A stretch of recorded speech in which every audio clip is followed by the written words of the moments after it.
저는 여러분 몇 번 간증을 드려서 여러분 아시겠지만 초등학교 5학년 때 짝꿍을 통해서 처음 교회라는 데를 나갔습니다. 저 개인적으로도 저희 가족 중에서도 처음이고, 제가 아버지로부터 얘기 들으니까 아버지 쪽, 어머니 쪽으로도 제가 처음이었대요. 그래서 정말 예수 안 믿는 그런 가정이었죠. 6학년 때 교회 학교 담임 선생님이 집에 있는 아빠는 가짜고 하나님 아버지가 진짜다, 진짜 아버지다, 그 얘기를 통해서 저는 거듭남을 경험할 수 있었습니다. 눈물로 그 얘기를 받았어요. 얼마나 감사한지, 나에게 진짜 아버지가 생겼구나, 그전엔 몰랐거든요. 그러다가 고등학교 2학년, 중학교 1학년 때 흰돌산 기도원이라는 곳에 가서 은혜를 하는 것을 처음 경험했어요. 그때 은혜가 오면서 막연했지만 하나님의 기쁨이 되고 싶습니다, 그러한 기도를 드렸던 기억이 분명합니다. 하나님 영광을 위해 살고 싶습니다. 그랬던 제가 고등학교 2학년 때 한 영화를 보면서 제 인생 속에 저렇게 살고 싶다, 목회자로 한번 평생을 주님께 드리고 싶다라는 계기가 됐는데, 그 계기가 1981년도 바로 국제극장에서 있었던 초대받은 사람들이라고 하는 영화였습니다. 이 영화를 보면서 내내 통곡하고 울었습니다. 어린 시절이었지만은 너무너무 감격했습니다. 근데 이게 지금도 유튜브에 그대로 내용이 있더라고요. 옛날 영화인데, 이 영화는 1784년에 처음에 복음이 천주교를 통해 들어왔을 때 이승훈 씨 그리고 정약용, 정약종 형제가 그 4대부집이 복음을 받아들이면서 나중에는 신유 박해까지 이어지면서 절두산, 저 한강토에서 엄청난 사람들이 순교를 당했습니다. 근데 그분들이 그 순교의 피가 오늘 우리에게까지 온 그 과정들을 영화로 찍었는데 너무너무 감동이었습니다. 그때 그 설교, 그때 그 영화 제목이 초대받은 사람들이었고, 제 마음속에 하나님 앞에 주님이 나를 초대하셨구나, 그 초대에 응해야 되겠구나 라고 하는 마음이 어린 시절이었지만 들었고, 그 이후 지금까지 올 수 있었습니다. 여러분, 오늘 본문은 먼저 15절부터 시작하는데 어제 말씀에서 이어지는 겁니다. 어제 말씀에 바리새인 집에 들어가서 주님이 식사할 때 상석에 앉는 것 조심해라, 너희가 스스로 낮은 곳에 가서 앉아라 라고 하는 말씀을 여러분 묵상했죠. 근데 오늘 그 바리새인 중에 하나가 15절에 뭐라고 하냐 하면은 그가 이렇게 말해요. 자, 15절 한번 잠깐 볼까요? 함께 먹는 사람 중에 하나가 예수님의 이 말을 듣고 이르되 무릇 하나님 나라에서 떡을 먹는 자는 복되도다. 지금 떡을 먹고 있는데 이게 무슨 말이냐면 이스라엘 백성들의, 유대인들의 메시아 사상을 얘기하는 거예요. 이스라엘은 메시아가 오면은 떡을 풍성히 준다고 생각했습니다. 떡잔치, 하늘잔치가 있을 건데, 여기서 떡을 먹는 자는 복되다는 말은 자기같이 바리새인, 자기같이 서기관, 유대인만 떡을 먹을 수 있다라고 하는 스스로가 자화자찬하는 거예요. 그러니까 예수님에게 우리는 당연히 하늘나라에 들어가면 떡잔치를, 하늘나라에 들어갈 수 있지 않느냐라고 말씀한 게 오늘 말씀인데, 거기에 대해서 주님이 천국잔치의 비유를 통해 그렇지 않다라는 것을 말씀해요. 그러니까 이 말씀은 사실 아주 복음에 진술할 수 있습니다. 자, 그 내용이 바로 이제 오늘 말씀인데요. 오늘 말씀은 여러분 아시는 대로 마태복음 22장 말씀과 병렬 구조예요. 같은 말씀인데 누가복음엔 좀 일찍 나왔어요. 마태복음에는 좀 늦게 나왔어요. 마태는 예수님이 예루살렘에 입성한 다음에 이 이야기를 한 것으로 얘기하기 때문에 주님이 당신의 비유 속에 그 왕이, 이 초청한 자가 누구고, 잔치가 무엇이고, 여기서 어떤 잔치이고, 이거를 좀 더 구체적으로 얘기했어요. 똑같은 예화예요. 똑같은 비유예요. 자, 마태복음 22장 2절을 볼게요. 천국은, 천국 비유인 거예요. 마치 비유를 얘기한 거예요. 자기 아들을 위하여 혼인잔치를 베푼, 그러니까 오늘 이 말씀이 이걸 드러낸 거예요. 이게 아들을 위한 혼인잔치구나. 그런데 이것을 베푼 사람이 누구죠? 어떤 임금과 같다 라고 말씀한 거예요. 자, 그러니까 오늘 말씀의 16절을 한번 비교해 볼게요. 16절에 자, 펜 들고 동그라미 이제 준비하겠습니다. 매일 성경. 여러분, 우리 교우들은 매일 성경 다 가지고 오시는 거 아시죠? 이르시되 동그라미 어떤 사람이, 두 번째 동그라미 큰 잔치, 그리고 세 번째 동그라미 많은 사람을 청하였다. 여러분, 이 세 단어가 성경을 구속사적으로 보는 눈을 우리에게 제공합니다. 자, 보세요. 오늘 누가는 조금은 피상적이잖아요. 어떤 사람이, 마태에서는 누가 그랬죠? 임금이. 큰 잔치인데 어떤 잔치라 그랬죠? 혼인잔치. 그리고 많은 사람을 청하였다고 했죠. 즉 잔치가 성립되기 위해서는 시간적으로 세 가지가 성립이 돼야 됩니다. 이것이 성경을 보는 눈이에요. 첫 번째가 뭐죠? 초청자가 있어야 돼요. 잔치는 내가 가고 싶어서 가는 게 아닙니다. 오늘날의 결혼잔치는 여러분 누구든지 가죠. 그 얘기하는 게 청첩장 받으면 미안해서 한번 가고 이러잖아요. 성경에 나온 결혼잔치는 초청 받은 사람만이 갑니다. 오늘날 여러분 미국이나 유럽 같은 경우 여러분 초청장이 없으면 못 갑니다. 가야지 거기 자기 이름이 있어요. 뱅킷에 못 들어가요. 결혼식장도 못 들어가요.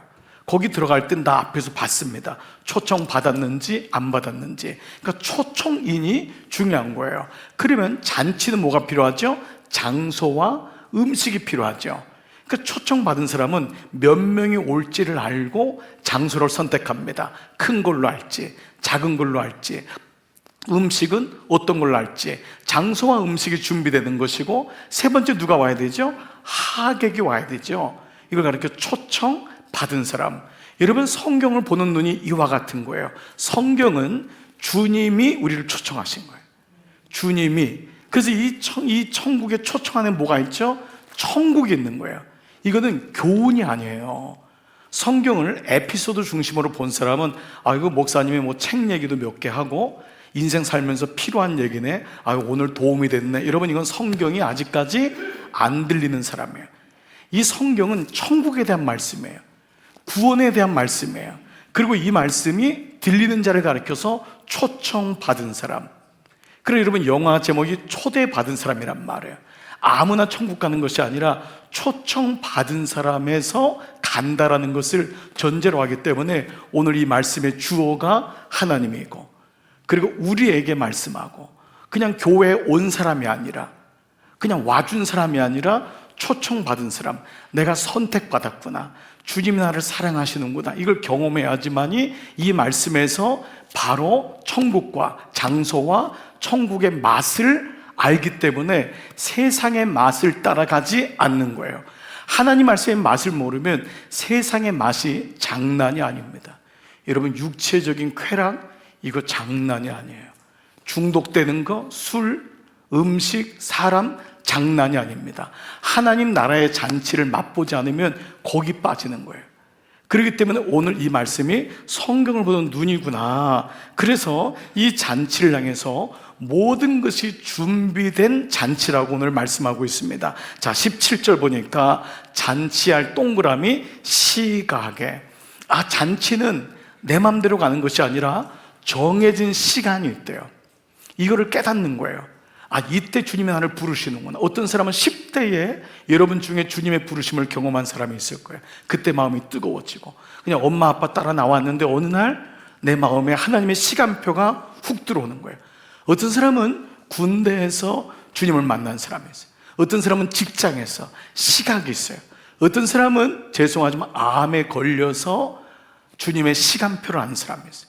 어느 사람은 뱅크럽 돼가지고 정말 낙심하고, 그때 그 시각에 혼인의 시간이 들어오는 거야. 주님을 만나는 시간, 초청하는데 그 주님의 시각에 그 청했던 자들에게 종을 보냅니다.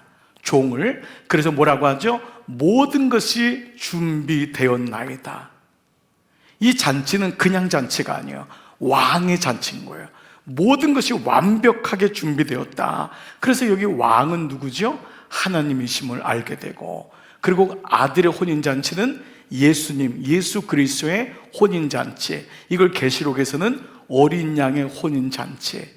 그리고 종은 바로 처음에 모세 때부터 해가지고 요한까지, 세례 요한까지 구약에서 끊임없이 우리를 초청하시고 부르시는 선지자들을, 그리고 바로 이 잔치는 우리를 구원회로 초청하는 잔치구나, 그냥 와서 먹으라고 하는 것이 아니라 주님의 자녀로 삼으시려고 하는 구원회로의 초청임을 우리가 이 말씀을 통해 알게 되죠.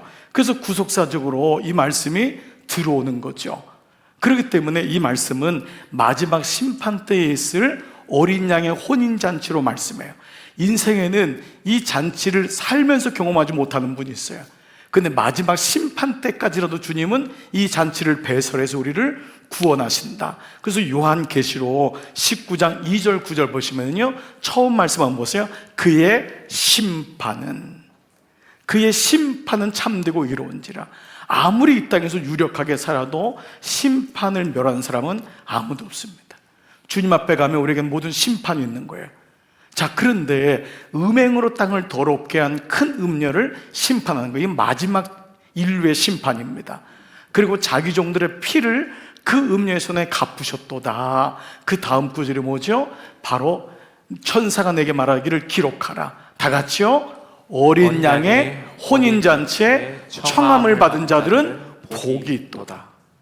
이 말씀이 구약의 예수님의 말씀이 계시록에서 응하는 것을 보게 됩니다. 그리고 우리가 피상적으로는 잔책인 줄 알았는데, 이 말씀을 통해 이것이 구원회로의 초청이고, 여기에 응답하지 못할 때 인간의 개인의 심판이든 인류의 심판이든 결국 혼인잔치에 들어갔을 때 청함받지 못하면 쫓겨 슬피 울며 이를 갈미 있는 이런 일이 있구나라는 것을 보게 되죠. 자, 이 말씀이 구속사적인 이유 중에 하나는 오늘 여러분이 말씀을 이미 읽었지만은 3번에 걸쳐서 왕의 초대가 진행되고 있다는 것입니다. 자, 처음에 구원의 잔치를 열었음에도 첫 번째 초청한 사람은 뭐죠? 다 일치하여 사행했다고 했어요. 오늘 여러분 9절을 보시면은 말씀 보시면 한 사람은 밭을 사가지고 나를 이해해달라. 밭을 사서 가서 일해야 돼요. 두 번째는 소 5결이, 결이란 말이 멍에입니다. 이 결이는 쟁기거든요. 그리고 뭐죠? 쟁기는 몇 마리 소가 끈다 그랬죠? 2마리, 멍에는. 그러니까 뭐죠? 10마리의 소를 산 거예요. 굉장히 지금 부가 축적된 겁니다. 그러니까 그거를 가지고 살고 싶어 하는 거예요. 그래서 시험을 하려고 그거를 갖고, 또 다른 사람은 장가가 들었기 때문에 나는 또 이 가정의 행복 때문에 나는 왕의 부르심에 갈 수 없다라고 얘기한 거죠. 그러면 첫 번째 부르심에 거절한 사람은 누굴까요? 이 사람은 바로 당연히 구원이 이루어지고 당연히 나는 하나님 나라 떡을 먹을 수 있다고 생각했던 바리새인과 서기관을 비롯한 유대인이겠죠. 하나님이 유대인을 아브라함을 통해 부르신 것은 유대인만 구원하고자 함이 아니라는 걸 여러분은 아시잖아요. 아브라함을 통해서 큰 민족을 이루어서 구원의 계보가 흘러가는 거예요. 그러니까 유대인은 통로였지 데스티네이션이 아니에요. 마지막이 아니에요. 그들은 사해가 아닌, 종착점이 아닌 갈릴리였던 거예요. 그들을 통하여 모든 사람의 구원을 얻고 진리를 아는 데 이르기를 원하셨는데, 그들이 어떡하죠?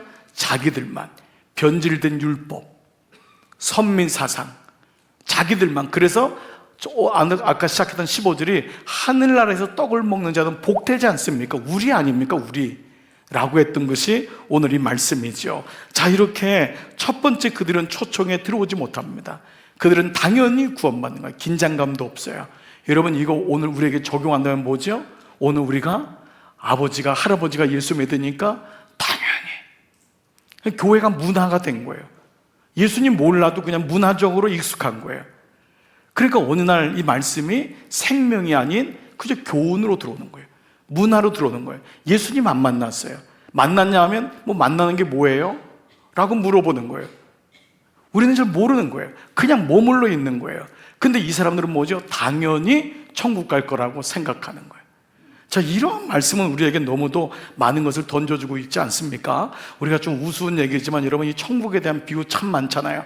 그래서 여러분 아는 대로 목사님이 천국 갔더니 예수님이 막 신발 벗고 와서 막 안아주니까 뭐라 그래요? 성도들이, 야, 목사님들 천국에서까지 이렇게 막 대접받냐고 했더니 예수님 뭐라 그래요? 너무 오래간만에 와가지고 목사가 너무 오랜만에 목사는 내가 반가워가지고. 그 목사가 가가지고 이렇게 봤다는 거예요. 봤더니 막 천국 잔치를 먹고 있는데 성도들은 봤더니 막 그냥 란자완스, 막 삭스핀 막 이런 거를 먹으면 이가 끝내주게 먹는 거예요. 봤더니 장로님들은요, 봤더니 그 다음에 집사님들은, 성도들은 그렇게 먹고, 집사님들은 이렇게 뭐예요, 탕수육 같은 거 먹고, 그 권사님들 봤더니 짜장면 먹고 있더라는 거예요. 그 장로님 봤더니 닭광, 단무지 먹고 있더라는 거예요. 그래서 목사는 어디 갔냐 했더니 배달 갔다. 그거는 얘기를 들으면 들을수록 이렇게 재미있고, 여러분 너무 고소해 하시는 것 같은, 그게 뭐죠? 그만큼 우리가 오래 믿으면은 영적 긴장 놓치면은 바리새인 될 수 있다는 거예요. 저의 얘기예요, 저의 얘기. 그래요. 근데 두 번째 초청이 뭐죠? 초청을 했는데 21절에 보니까 같이 한번 읽어볼게요. 시작. 종이 돌아와 주인에게 그대로 고하니 이에 집주인이 노하여 그 종에게 이르되 빨리 시내의 거리와 골목으로 나가서 가난한 자들과 몸 불편한 자들과 맹인들과 저는 자들을 데려오라 하니라. 네, 여러분 동그라미를 노하여 쳤을 거예요. 두 번째, 빨리, 시급한 거예요. 이거 그냥 뭐 장가 간 다음에 뭐 대학 들어간 다음에 이게 아니에요. 애 다 키운 다음에 이게 아니라 빨리 가라. 구원의 긴급성 아니에요, 급박성. 구원은 빨리 받아야 되는 거예요. 우리에겐 내일이란 것은 사실은 없어요. 자, 이건 뭐예요? 갔더니 오늘 시내 거리, 성내 안에 그 거리와 골목을 뒤지라는 거예요. 거기 누가 있죠? 쓰러져 있는 가난한 자. 또 누구 있어요? 불편한 자, 몸 불편한 자. 또 누구예요? 맹인, 저는 자들. 이건 뭐죠? 바로 유대인들이 경멸했던, 바로 그들의 율법으로 정죄했던 죄인들이라는 거예요. 그래서 이 두 번째는 뭐냐면, 그들이 율법으로 경멸했던, 가난한 것도 하나님 축복 못 받았으니까 그 사람들은 몸이 병들은 것도 축복 못 받은 거예요. 맹인도 저게 누구의 죄입니까? 아버지의 죄입니까? 조상의 죄입니까? 그들은 불법을 그렇게 분리해가지고 자신들이 율법으로 선을 그었던, 경멸했던 죄인들을 주님이 오라고 하는 것입니다. 주님이 오라고. 예. 그러면서 주님께서 그들에게 은혜가 있을 거다, 구원이 베풀어진 거예요. 자, 그런데도 여전히 자리가 비어 있었습니다. 그러니까 주님은 채워야 되는 거예요. 주님은 초청하고 싶은 거예요. 그러면서 22절 3절 보니까 종이 이르되 주인이여 명하신 대로 하였으되 아직도 자리가 있나이다. 주인이 종에게 이르되 자, 동그라미, 길과 산울타리가 길로 가라. 이건 뭐냐? 외곽 지역으로, 성내 바깥으로 가는 거예요. 성 바깥으로 가라. 그래서 이 성 바깥으로 뭐예요? 하나님 나라에 속하지 않았던 누구죠? 이방인인 거예요. 이방인들에게까지도 가라. 그들은 이방인을 개, 돼지로 여겼잖아요, 사마리아인들조차도. 그러니까 그 예수님이, 하나님이 뭐라 그러죠? 성 바깥으로 가서 산울타리로, 산에 있는 자들, 그 자들을 데려오라. 소외되고 이름조차 불리지 않았던 그들까지라도 채워야 된다. 그들을 부르시는 거예요. 그래서 여러분, 이것을 설명할 때 로마서 11장에서 사도 바울이 유대인들이 깨닫지 못하는 거예요, 이방인들의 구원을. 그래서 로마서 11장 25절에서 이렇게 말씀해요. 형제들아, 유대인들아, 너희가 스스로 지혜 있다면서. 유대인이 얼마나 똑똑해요. 그런데 그게 아닌 거예요. 이 신비, 하나님의 구원의 계획을 너희가 모르기를 내가 원치 아니하노. 너희가 꼭 알았으면 좋겠다. 뭐냐? 이 신비는 이방인의 충만한 씨가 들어오기까지 하나님의 구원의 열심이 계속된다는 거예요. 그래서 우리나라까지 온 거 아니에요? 그리고 우리를 통해서 지금도 말씀이 들리지 않는 이방인같이 살아가고 있는 그 사람들의 수가 충만할 때까지, 그 수가 들어올 때까지 이스라엘이 우둔한 자가 돼. 똑똑하지 않은 거예요. 하나님의 열심은 계속돼서 너희들을 우둔하게 만들었구나 라고 하는 역설적인 표현을 하고 있는 것입니다. 즉 본문은 뭐죠? 오늘 본문은 그냥 눈에 보이는 잔치기가 아니라 왕 되신 하나님이 예수 그리스도를 통하여 우리를 초청하시고자 하는 구원으로의 초청이고, 하나님 나라가 어떻게 예수님을 통하여 유대인과 그리고 율법적으로 죄인이라고 여겨지는 그들과 그리고 이방인인 우리에게까지, 이제는 우리에게 적용한다면 우리에게로부터 복음이 흘러가서 내 집을 강권하여 채우라고 하시는 주님의 음성이 우리에게 들려지는 것입니다. 자, 그런데 이 바리새파와 서두개인은 이 말씀을 들어도 깨닫지를 못합니다. 이게 자기한테 얘기하는 줄 모르는 거예요. 하나님의 구원에는 관심이 없어요. 여러분, 이게 우리의 모습일 수 있어요. 교회는 나오는데 말씀에는 관심이 없어요. 교회 나오는데 하나님에는 관심이 없어요.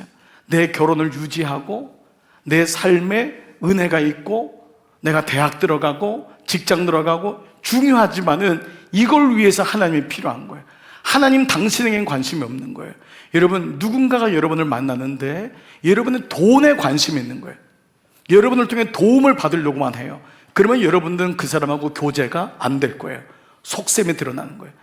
그냥 여러분이 좋아서 밥도 같이 먹고 여러분이 좋아서 만나는 거하고 그 사람의 재산이 탐나가지고 이거랑 다르잖아요. 하나님은 이거를 아는 거예요. 바리새인들은 자신들을 위해서 하나님이 필요한 거예요. 그런 가운데 관심이 없으니까 18절에 다 일치하게 동그라미 사양하며, 이 사양하다는 거는 그야말로 젠틀한 표현이지만은 제가 바쁩니다, 말은 그렇게 하는 거예요. 그렇죠. 뭐죠? 일종의 거절이죠. 자, 그런데 이 사양함에가 마태복음 병렬 구조인 마태복음 22장 5절에 그들은 돌아보지도 않고, 좀 더 아주 진하게 쓴 거죠. 돌아보지 않는 거예요. 말하지만은 못 본 채 하는 거예요. 돌아보지 않는 거예요. 이 돌아보지 않다, 사양한다, 이 단어가 헬라어로 아멜레 산테스, 이 단어인데 이게 뭐냐면요, 거절하다예요. 사양했지만 말로는 제가 바빠서요, 제가 다음에 갈게요 라고 하지만 이건 거절한 거예요. 또 다른 말은 박해하다는 단어가 있어요. 말로만 얘기한 거예요. 그래서 좀 박해했다. 그런데요, 여러분, 헬라어는 우리나라 구조처럼 문법적으로 문법이 있는데 이 단어가 사양하다, 돌아보지 않다가 완료형이에요. 그러니까 지난 시간부터 지금까지도 사양하고 있는 거예요. 근데 이 말씀을 부정과거라고 해요. 부정. 그러니까 뭐냐면 정한 것이 없다, 부정이야. 이건 디나이얼이 아니에요. 내가 부정한다는 것이 아니라 확실한 것이 없는 과거라는 게 뭐냐면 모든 과거가 다 포함되는 거예요. 이거를 영화 단어로 스냅샷이라고 해요. 스냅샷은 뭐냐면 한 사건이 아니고 지난 시간부터 지금까지가 쫙 나열되는 게 부정과거예요. 즉 이스라엘의 역사 자체가 하나님을 향해서 거절했다는 거예요. 교회는 나와줬지만, 내가 기독교인이지만 하나님의 말씀에는 응답하지 않은 거예요. 계속 부정해 온 거예요. 이게 부정과거예요. 그러니까 이 말씀은 스냅샷으로 이스라엘 백성의 모든 역사를 얘기하는 거예요. 구약의 역사가 뭐냐면 거절이에요. 배반이에요. 그래서 하도 배반하니까 종들을 보내서 죽이니까 마침내는 하나님이 내려오셔서 죽으시는 거예요. 이게 성경의 역사인 거예요. 그러니까 이 말씀 속에서 바로 이게 우리들의 모습이라는 거예요. 우리들의 모습. 우리 안에 어떤 모습이 있냐면 바로 스냅샷처럼 하나님 안에 있는 것 같지만은 사실은 주님 여기까지만 오세요 라는 거예요. 여기까지만, 더 들어오지 마세요. 여기까지만, 내가 알아서 할 테니까. 그래서 뭔가 내가 맞는 말씀만 다 받아들이고 더 이상은 말씀을 받아들이지 않아요. 이게 뭐 양육하고 목장 들어가고 이런 차원이 아니에요, 여러분. 우리 인생을 향한 주의 말씀이에요. 예를 들면 자녀 말로 하면은 건성으로 듣는 거예요. 아빠 엄마가 이러면 안 된다, 이러면 안 돼 라고 하지만 이게 부정과거예요. 건성으로 듣는 거예요. 스냅샷이 쫙 보이는 거예요. 아이가 부모의 말을 듣지 않는 모습이 그대로 나와 있는 거예요. 그래서 이에 대한 하나님 왕의 표현이 뭐냐 하면 반응이 분노하여, 노하여. 너무 기가 막힌 거예요. 21절에 보면 볼까요? 이에 집주인이 노하여. 근데 마태복음 22장의 병렬 구조를 보면은 7절에 임금이 노하여 군대를 보내어 그 살인한 자를 진멸하고 그 동네를 불살르다. 다 심판이 이루어진 거예요. 그런데 우리가 이 말씀을 보는 관점 하나가 있어요. 이것은 왕의 진노 이전에 하나님의 마음을 읽는 거예요. 바로 이것은 하나님의 거절 당하심이라는 단어를 꼭 묵상해야 돼요. 이게 성경을 보는 눈이에요. 이건 하나님의 진노, 말 안 들으니까 다 죽여버리고, 이게 하나님 아니에요. 어떤 사람은 구약을 그렇게 이해해요. 구약 그렇게 잔인해서 자기는 안 보겠대요. 그게 아니에요. 구약은 하나님의 거절당하시는 거예요. 여러분 여기 자녀를 길러보신 분들은 모두가 당하는 게 뭐죠? 거절당하는 거예요. 그래서 뭐라 해요? 너도 너랑 똑같은 애 한번 나가지고 길러봐라. 너도 너하고 똑같은 놈 한번 낳아보라는 거예요. 네. 오죽하면은 그러니까 부모의 마음에는 거절당함이 있는 거예요. 계속 그렇게 다 쏟아 부었는데도 아이가 듣질 않는 거예요. 지 맘대로 가는 거예요. 그런데 여러분 그때 우리에게 오는 메시지가 뭐냐면 말씀을 통해 하나님이 나를 때리셨네가 아니라 하나님의 마음이 어떠신가요? 제가 어느 날 아이를 때리다가 울었던 적이 있어요. 처음엔 제가 성숙하지 못할 땐 제가 막 분노에 차서 때렸어요. 근데 예수님 마음에 들어온 다음에는 때리면서 제가 울게 되더라고요. 너무 마음이 아픈 거예요. 하나님 마음이 느껴져서. 여러분 하나님의 마음이 부모된 우리에게, 부모가 아닐지라도 우리 마음속에 뭐죠? 하나님의 마음이 느껴지는 것. 그분이 거절당해 오신 거예요. 그렇게 손길을 내미시는데도 우리 인생 속에 얼마나 많은 손길을 내미셨어요. 그런데도 내가 거절한 거예요. 알았다니까요. 사실은 그렇게 살아왔던 거예요. 여러분 이분은 여러분 아실 거예요. 우리나라 찬양사역자, 한국의 파파로티라고 불리는 박정호 씨인데 이분이 지금은 벌써 60대 중반이 돼가지고 장로님이 되셨어요. 이분은 제가 좀 일찍 만났어요. 제가 28년 전에 1998년도에 이분을 만났을 때 이분이 이 정도의 체형이었어요. 너무 그때 얼굴이 이미 다 까마고 해서 문제가 있다. 저도 옛날에 저 정도였습니다, 여러분. 그러니까 여러분 그랬던 시간들이 다 있잖아요. 이때 제가 이분이랑 만나 교제하면서 집사님 너무 몸이 안 좋았다. 그런데 이분이 뭐 너무 바쁘고 예수님을 만났지만은 사실 이분이 그때도 예수님 마음을 몰랐다고 할 정도였어요. 그러다가 여러분 간증 들어보셨나요? 10년 전에 이분이 조수미 씨하고 고등학교, 대학교, 서울대, 음대까지 같이 해서 우리나라 서울대, 음대에서 이분이 조수미와 함께 세계적인 성악가가 될 거다. 그랬던 사람이에요. 그래도 어느 날 이탈리아 유학을 앞두고 하나님께 자기를 드리고 싶어서 그 길을 갔지만 여전히 하나님을 모르고 있었던 거예요.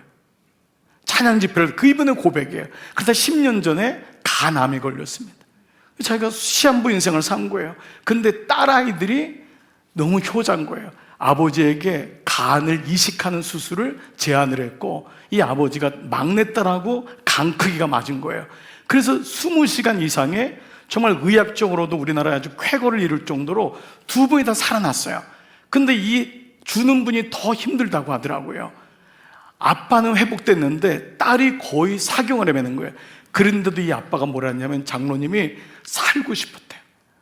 딸이 죽어가는 걸 보면서도 정말 살고 싶었대요. 자기가 그렇게 못된 아빠였다는 거예요. 근데 어느 날 딸이 정말 사경을 헤맬 때 나 같은 자를 위해 죽으신 예수님 말씀이 그때 온 거예요. 하나님 마음이 얼마나 아프실까. 얼마나 나 똑똑한 척하면서 살았는데 하나님이 나를 부르셨는데 내가 그렇게 반응도 안 하고 내 마음대로 살았던 그때 모습이 스냅샷처럼 쫙 보인 거예요. 돌아보지 않고 사양했던 모습, 돈 좋아했고 그 찬양하면서 술 좋아했고 이게 계속 보였던 거예요. 찬양하고 뒤에선 술 드셨다고 하니까 여러분 그 정도의 모습이 스냅샷으로 쫙 보인 거예요. 그때 하나님의 마음이 회복됐을 때 처음 불렀던 찬양이 뭐냐면 얼마나 아프실까. 이 찬양이었어요. 얼마나 아프실까 하나님 마음은. 그런데 여러분 이 찬양을 제가 박정호 씨 찬양이 너무 은혜스러워서 방송실 우리 팀한테 부탁했는데 이게 박정호 씨 찬양으로 나가면 잘린대요. 설교가 유튜브가 금지된대요. 그래서 어쩔 수 없이 저하고 여러분이 이 찬양을 불러야 돼요. 이 운명을 어떻게 하면 좋아요. 이 찬양이 너무, 저는 어저께 이미 부르다 다 울었어요. 다 눈물 다 쏟았어요. 여러분 몫이에요. 여러분 마음속에 이 찬양이 저는 들려지기를 바라요. 얼마나 아프실까 하나님 마음은. 얼마나 아프실까.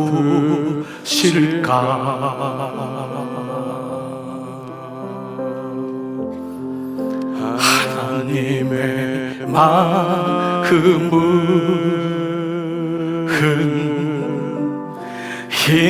인간들을 위하여 하늘을 제물로 삼으실 때 얼마나 아프실까.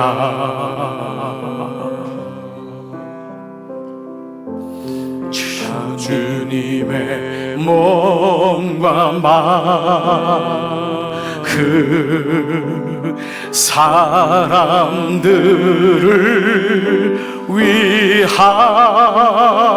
위하여 십자가에 달려 제물 되실 때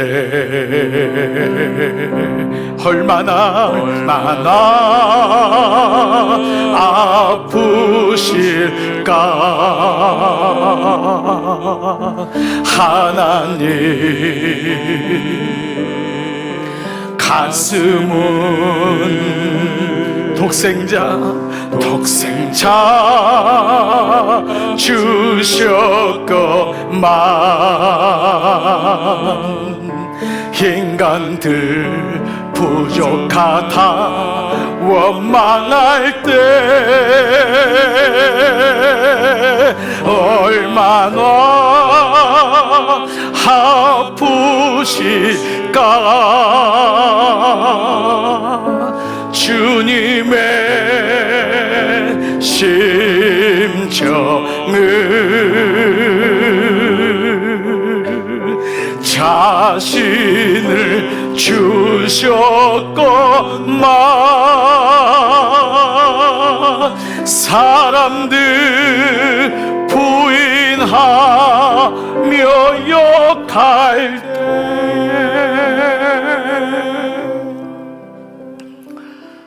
사랑하는 여러분, 여러분은 지난 인생 속에서 하나님의 부르심에 얼마나 반응하셨습니까? 여러분이 죄 가운데 있고 정욕 가운데 있고 음란 가운데 있고 하나님 아무 관심 없이 살 때에도 주님은 여러분을 향해 계속해서 두드렸어요. 여러분 얼마나 반응하셨어요? 얼마나 주님의 부르심에 민감하세요?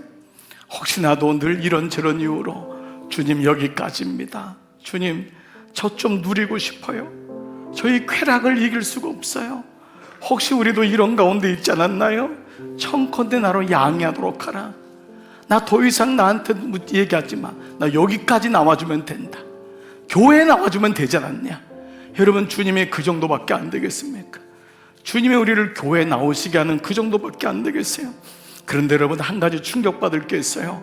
마태복음 22장 이 말씀 보시면요, 이 말씀이 있어요. 예복을 입지 않은 자에 대해서 그리스도의 옷을 입지 않은 자, 교회는 나오지만 주님을 모르는 거예요. 그 자에게 청함을 받은 자는 많되 택함을 받은 자는 적대요.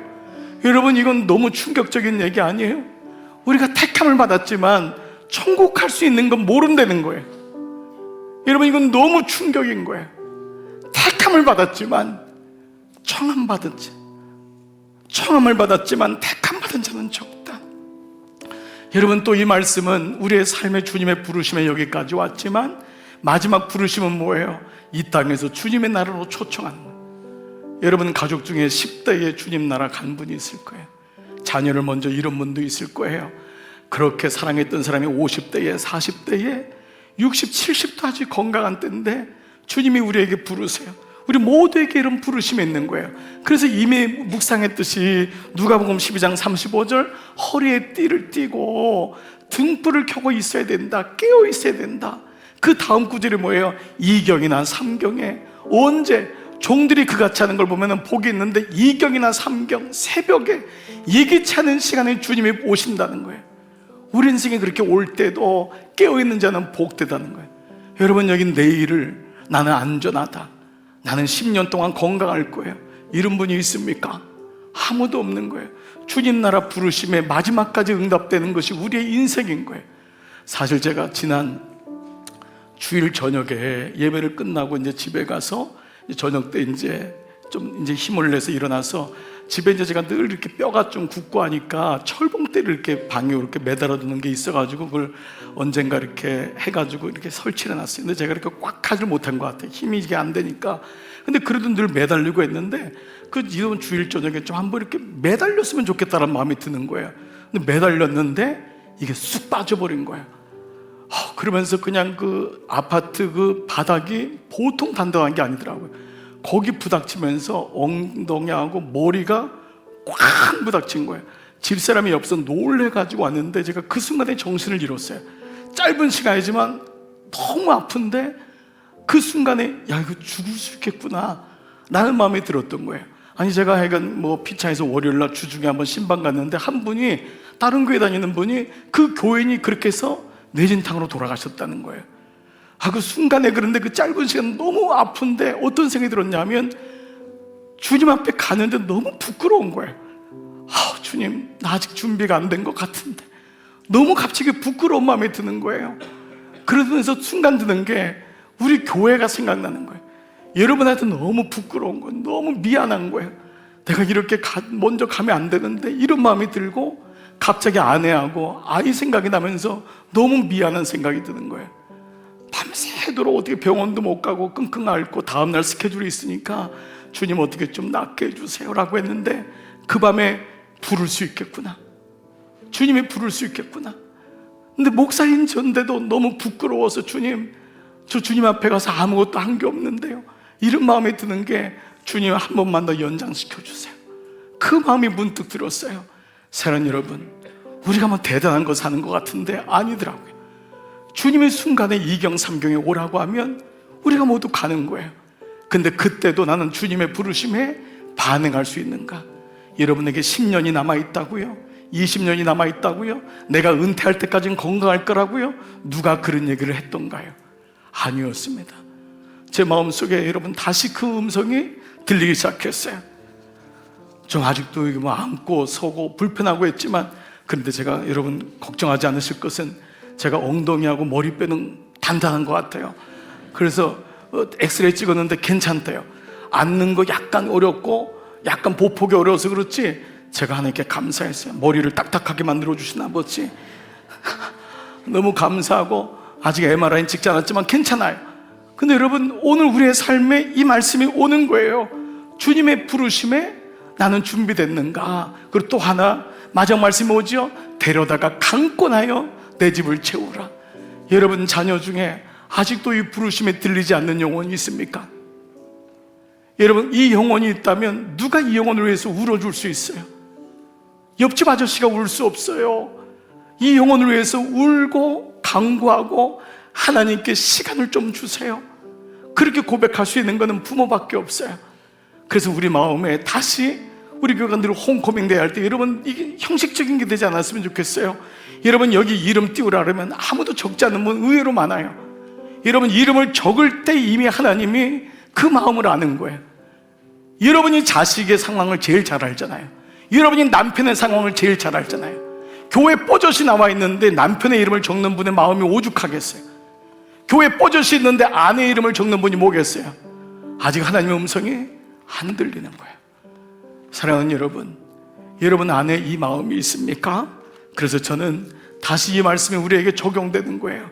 왕의 초대에 거절하는 사람들, 내가 혹시 아닌가?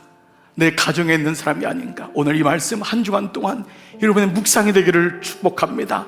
그리고 이 말씀을 가지고 한 주간, 주님 저 끝까지 부르심에 끝까지 반응할게요. 순간순간 주님이 응답하시고 말씀하실 때마다 내가 응답할게요. 이 삶이 여러분의 한 주간의 삶 가운데 주님과 동행하고 사시는 여러분 모두 되시기를 주의 이름으로 축복합니다. 아멘, 아멘. 말씀 노트 다 드시고 여러분 이 시간 자리에서 다 한번 벌떡 일어나 보시겠습니다. 오늘 여러분 응답하십시다. 오늘 이 찬양 고백할 때 우리의 어두운 눈이 사실은 주님을 몰랐고 우리의 캄캄한 마음이 주님을 부인했습니다. 오늘 이 찬양 같이 고백하면서 주님, 제가 주님의 마음이 이랬습니다. 우리 같이 결단 찬양하면서 주 앞에 나가십시다. 우리의 어두운 눈이 우리의 어두운 눈이 그를 미워했고 우리의 캄캄한 마음이 그를 몰랐으며 우리의 무지한 채찍질로 그를 내리죠. 주님, 제가 그랬습니다. 우리의 악독한 혀가 그를 정죄했으며 우리의 폭력의 손길이 그 몸 멍들게 때렸으며 살인자의 복받아 내가 주님을 찔렀으면 우리가 그를 찔러서 우리 다시 한번 우리의 어두운 눈이 주님을 미워했고 우리의 캄캄한 마음이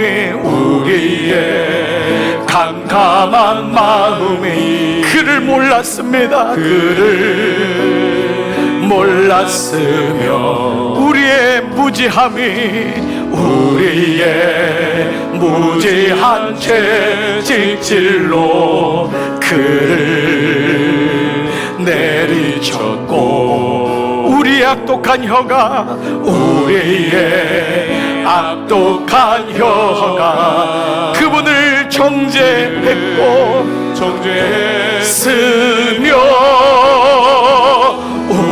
우리의 폭력의 손길이 그 몸 멍들게 때렸으며 살인자의 복받아 우리는 그를 찔러서 우리는 그를 찔렀지만 우리는 그를 죽였지만 그는 살아나셨고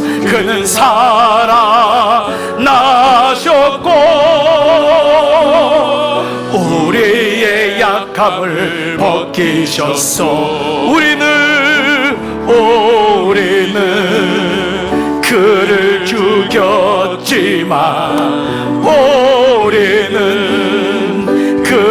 죽였지만 아버지 그는 살아나셨고 우리의 약함을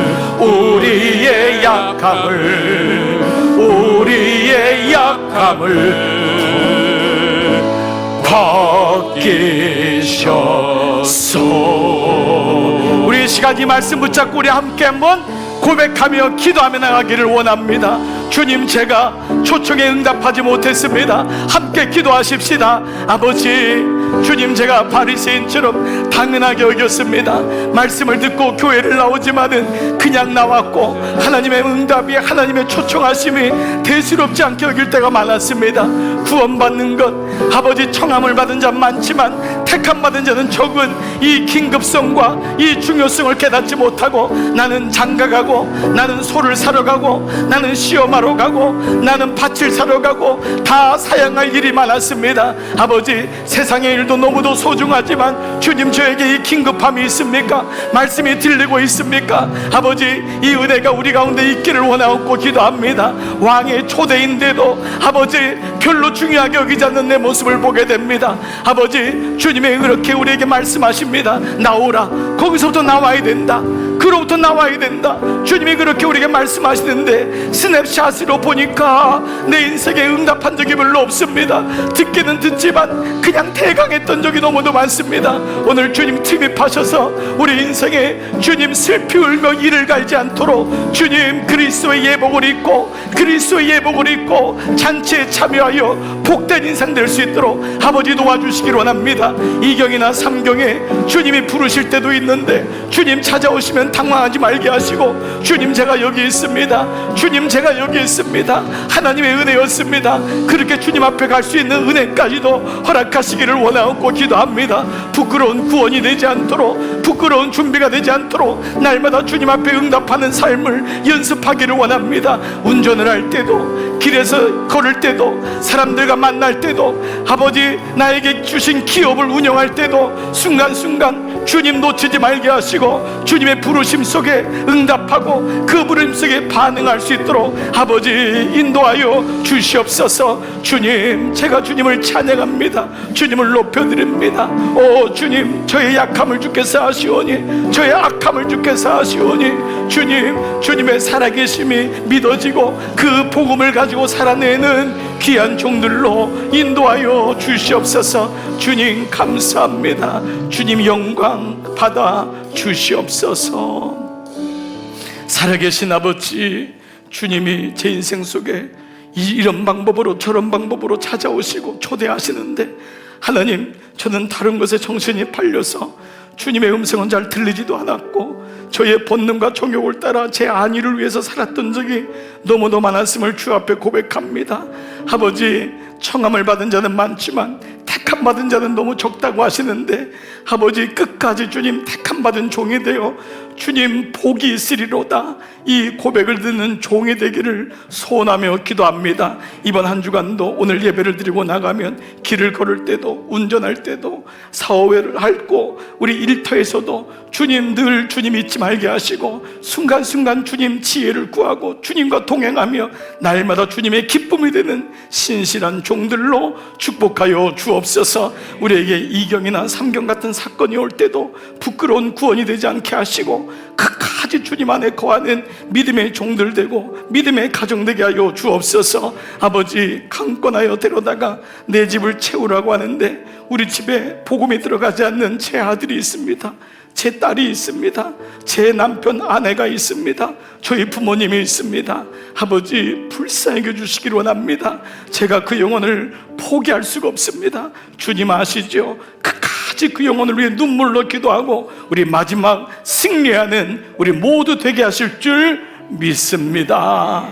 파송합니다. 성부와 성자와 성령의 은총이 머리 숙인 모든 반응하는 종들 위에 이제로부터 영원토록 함께 하시기를 간절히 축원하옵나이다. 아멘.